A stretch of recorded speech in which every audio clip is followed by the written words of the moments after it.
4x² minus 23x plus 33 এর একটি উৎপাদক হবে নিচের কোনগুলো। তাহলে এখানে দেখছি কি আমরা x এর সর্বোচ্চ পাওয়ার কত 2, তার মানে x এর সর্বোচ্চ পাওয়ার যত হবে ওই রাশির উৎপাদক হবে ততগুলো। তার মানে এখানে এই রাশিটির আমরা দুইটা উৎপাদক পাবো। এখানে আমরা মিডিল টার্ম করে এই অঙ্কটি সলভ করতে পারি, কিন্তু মিডিল টার্ম করতে গেলে সংখ্যা বড় আছে, অনেক সময় লাগে। তাহলে পিলির জন্য সহজে কিভাবে করা যায় সেটা দেখি। এখন আমরা অপশনগুলো টেস্ট করব। অপশনগুলো টেস্ট হচ্ছে অপশনে প্রত্যেকটাই দুইটা করে উৎপাদক আছে।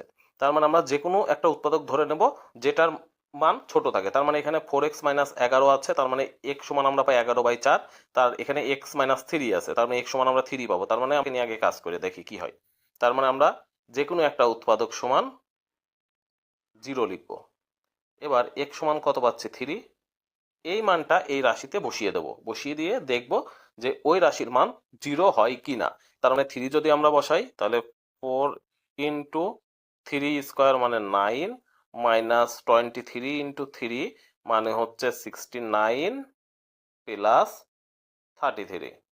তার মানে এখানে পাচ্ছি আমরা 36 মাইনাস 69 প্লাস 33।